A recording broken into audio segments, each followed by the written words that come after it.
Welcome back. Today is February 14th, Valentine's Day, and it's only right that I record a video. Um, for those that are new, my name is Lumi, and those that are already subscribed to my channel or are watching without subscribing and liking, I'm Lumi. I'm an advocate, right? Well, typically, I always start with the energy forecast as always. The past 3 days, the Schumann resonance has been stable. But prior to that, I think about 4 days straight, it was bonkers. And that experience for me was very intense. I'm still recovering as I speak to you right now. As a matter of fact, I'm in my recovery location now, trying to get ready for a presentation that I have tomorrow. So I've always been telling you guys about these projects that I want to do, and it has started. And my presentation is going to be tomorrow about some of these ideas around what this advocacy is about, and also shedding light on my story and my journey. That's that part.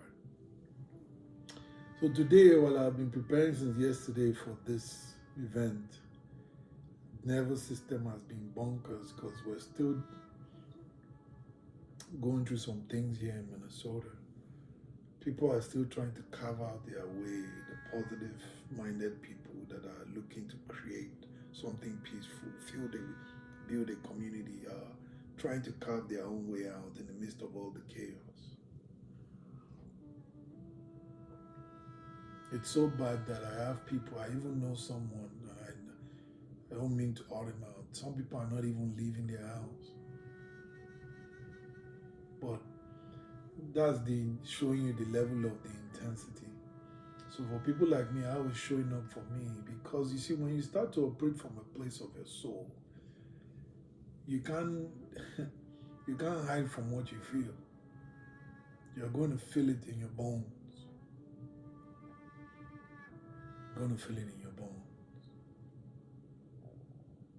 So me trying to navigate all of this stuff with all the things that I'm trying to do, it's just bonkers. So let me ground back into the topic of today before I go off on a tangent. We were still on this theme of division. This is episode 4. There are 6 more episodes to come. And again, these episodes are I just know that they're based on division, which is the illusion of unity. But I don't know the topics. Wherever I feel like it, I sit in it, and whatever feels like comes out. So today, when I was thinking, oh, I have space, I have time, let me record a video. So today's topic is division, the inner separation, and the illusion of unity, the inner one. So for me, this is very interesting because I see that I want to achieve certain things in life, but the way my body is set up is like, no, no, no, no, no. I have not processed all what has been yet to be processed yet. Why are you giving me something more? If you even see the shoulders are all clenched due to the pain, the nerves are bonkers. And so, sorry, someone's calling me. That's weird. The heck is that? Anyways, that's my nephew calling me. But my point here is this. Sorry about that. I was interrupted by a FaceTime call. I'm saying, yeah, the vagus nerve, all my nervous system has just gone. To the point that I'm even eating in nature at some point just to balance it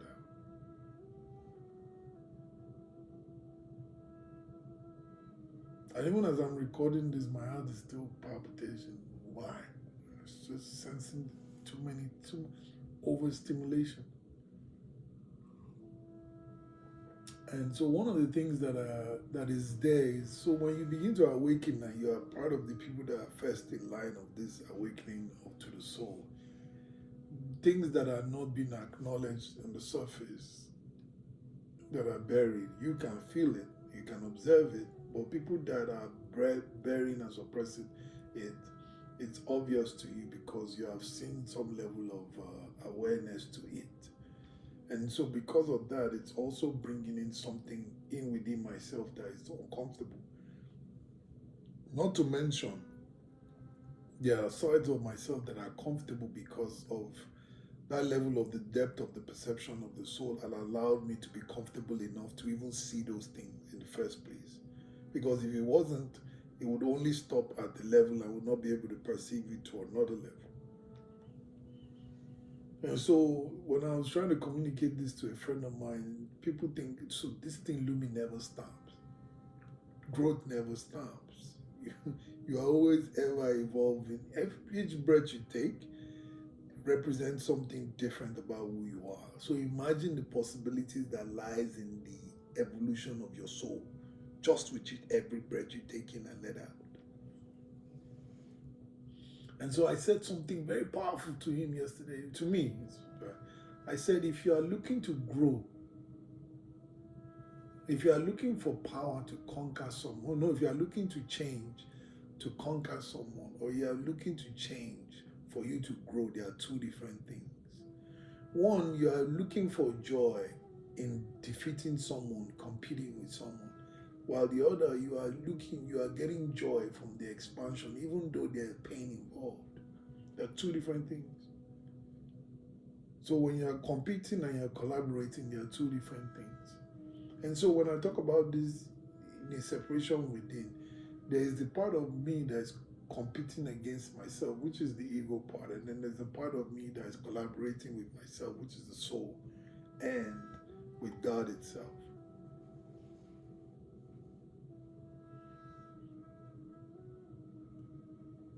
And this thing that is going on inside is as a reflection of what's going on outside. And because of the grace of God, I've been able to identify it and see it. But if you have not been able to identify that within oneself, you just start blaming, looking for people to be accountable for the discomfort that you feel within. So, and I think I've touched on that before. So now I have this thing coming up tomorrow, and I've never. This is my first time stepping out of all my. After I've begun this journey, this is going to be my first introduction to what's the word, to the society, formally as who I am now.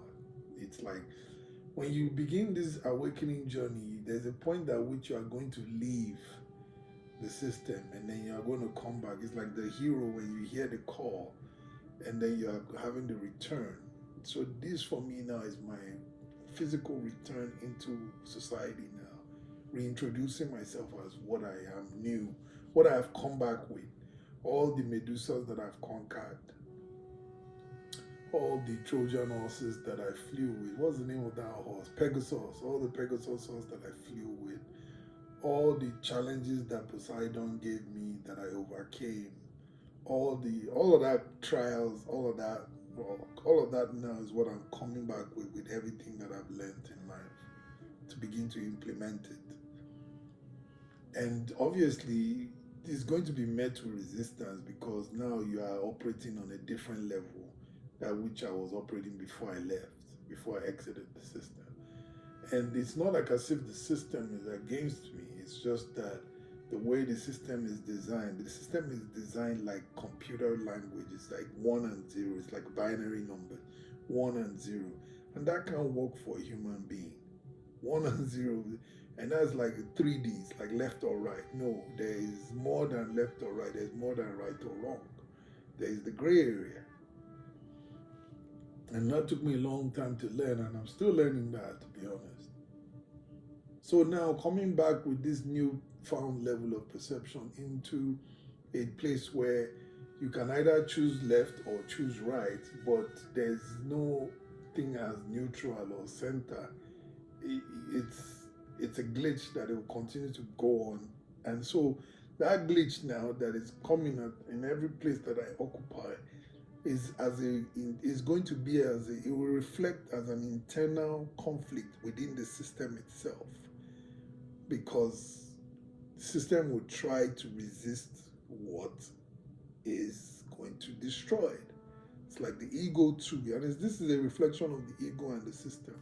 Like the ego is there to protect you. You hear people say this thing like, "Oh, ego is a bad thing." For me, what I've seen on my journey, the ego is not a bad thing.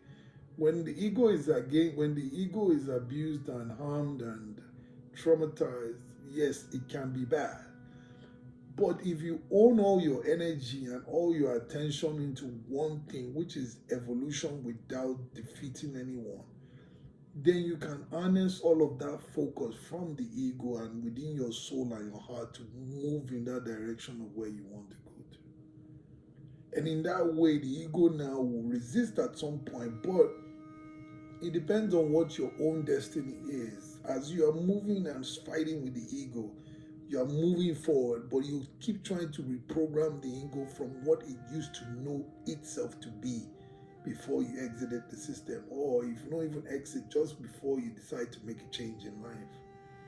And that's why this is the internal conflict that most people have, that they give up and be like, this is too hard, man, fuck it. I've just got to look for somebody to blame on this pain. Pardon my language.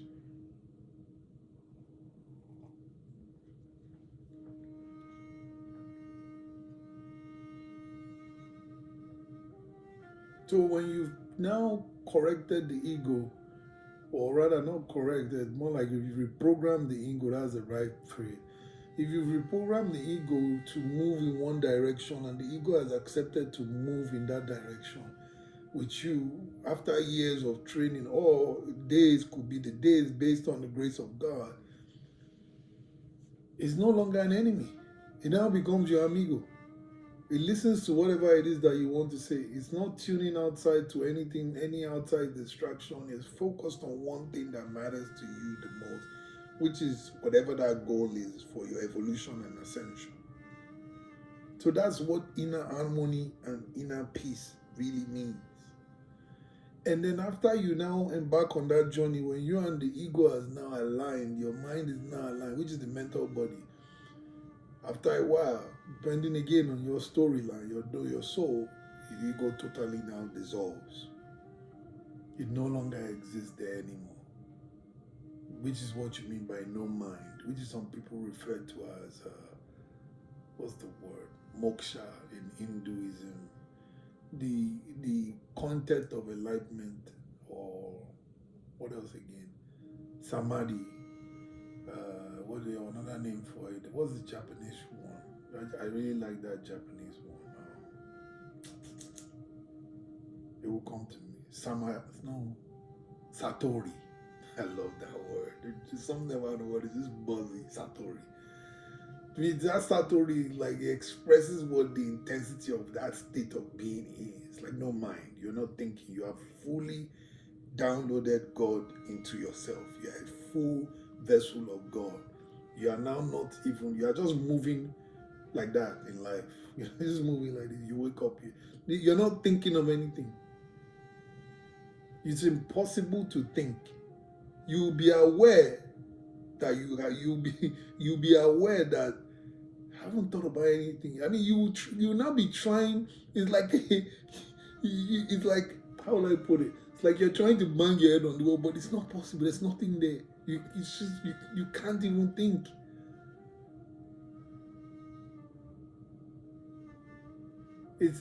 And the best way I can describe this thing, and the only way I'm able to describe it, is again along the line of my journey. When you begin this journey, this is my belief, they will give it to you. And when I mean they, God will bless you with this experience to motivate you if you know that you have some challenges that are going to come. So when they give you that, God blesses you with that experience, right? Depending on your level of journey, or I don't know, there's no set stone, right? But I just know they will give you glimpses of it. God will give you a glimpse of it so you can know what it feels like. And then the trap there now can be, the mind now says, let's try and get it. Let's try and get it. And then the mind will now be trying to get that thing because you already, but the mind can't. Because what happened there is the mind was dissolved at that phase. So the mind's reaction to that place is panic. So the mind now feels abandoned because of that experience of Satori, Moksha, the proper definition of enlightenment. The mind now starts to panic that, well, what did you just do to me? What did you just do? What did you do? And then it now tries to make itself, right? Make itself important because of that state that you are in.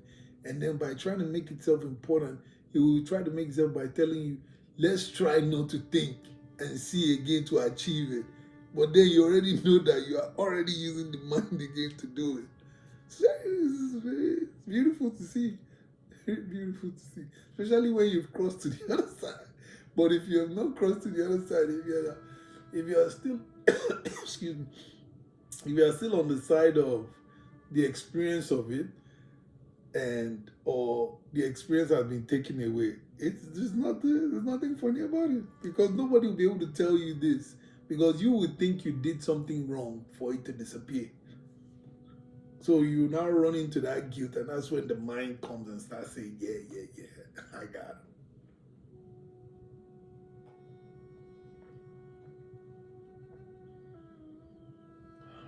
So, and one of the things why I said this, share all the stories is, I don't know who's going to listen to this. I don't know who's going to hear it. Maybe somebody might be interested in going for this path. And when I mean path, I'm not. For me, I didn't start out to chase enlightenment or all of that. I didn't even know all those things existed. I just had this passion and this hunger to serve God. That was just what took me down this place. Nothing else. I didn't even know all these stupid things there. I had no clue. I'm a Nigerian guy. All I know is prayer. Die, fall down, die. They miracle angels. Those were my terminology. And as I began to follow God and pray and devote, pray, seek. I was seeking God. You know, like when Jacob fought with the angel at the Peniel, it was almost similar. I was chasing God every day, bro. I know you don't understand, and it's still not I was. I'm still doing that now. And some people always tell me, Lumi, are you sure you're not running from something or you're bypassing it? I said, trust me. I'm not running from anything, because you know why? I'm almost run through everything. That's again. I've almost run through everything. What is there to run from? Like in me, the little life is the grace. To me, it's the grace of God. I keep saying it's the grace because it's not the grace of God, right? I wouldn't have the realization of what I had, because there are some people that have earned certain amount of money and they keep saying, when I get this, when I get that, when I get 5 million, when I get 100,000, when I get 500,000, when I get 700,000, when I get 900,000, I'll chase God. Everybody they keep going into it. So for me, I never had money like that. I was just normal hustling Niger guy. And then when I started this job of mine, and I tasted what grace, or what should I say? I moved from survival mode to striving. I was like, what is this? So this is what I've been running up and down for. But what was the point? And that day is what I mean by the grace of God. Because I could have just said, I want to do 2 more years, let me get this, 3 more years, let me achieve this, 4 more years, let me buy that, 6 more years, let me do this. So that's why I said again, and again, I can't project all of it to God, because the grace of God is always there for everyone, but you have to seize it. So it's a two-way thing. It's never one way, because God is unconditional. So me, when God presented the grace, I was already desperate looking for God. So I just jumped on it and I was like, nigga, let's fly.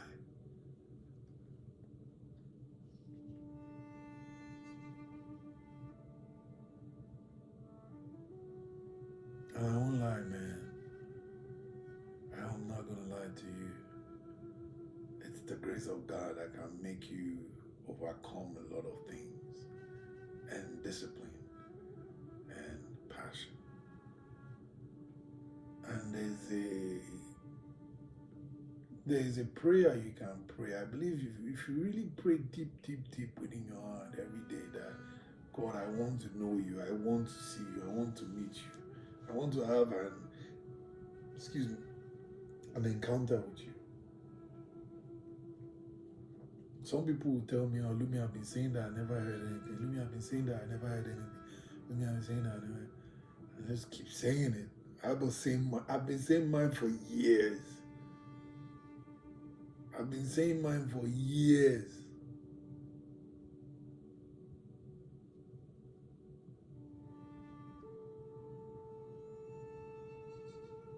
And when you taste it, just to taste one thing, when you get that taste of what God is, it's not even what it is, God is, because you can't taste God fully.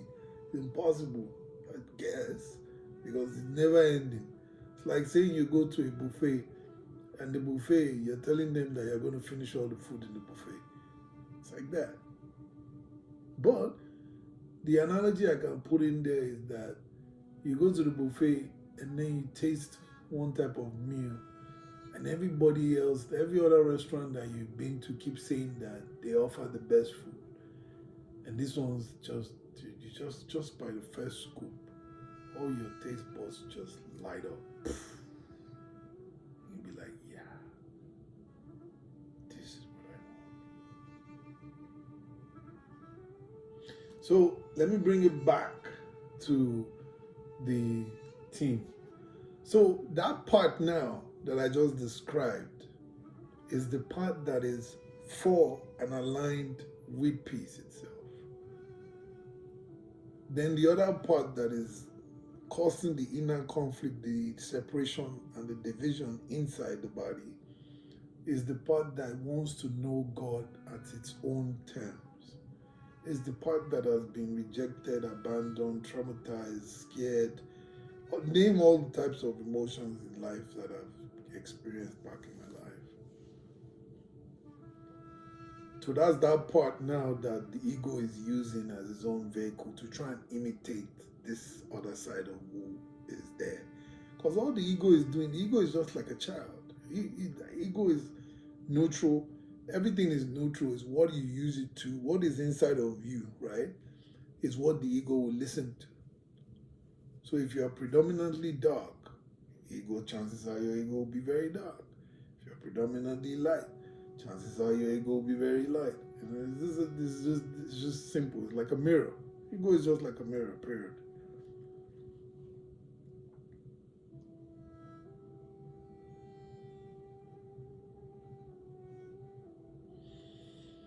So yeah. There's feeling to that. There's feeling to that. There's feeling to that. And one of the things that I love that brings me joy the most is to see when people actually are on the path, devoted to God, whatever that looks like.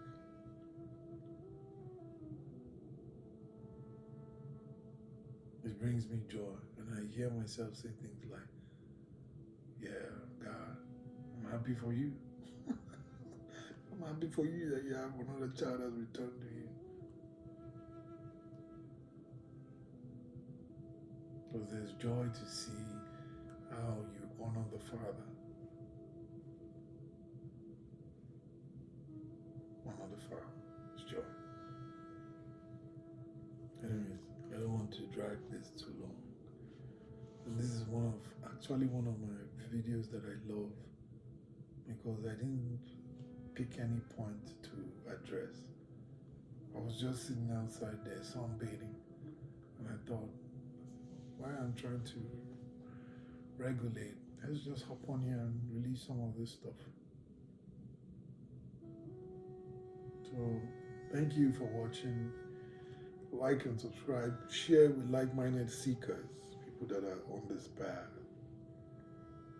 And continue to pray for peace as always, for yourself, for me, for the world, especially in this time that we're in. We're in the revolutionary era. So take care of yourself. Happy Valentine's Day. No, that's not the emoji for love. Happy Valentine's Day.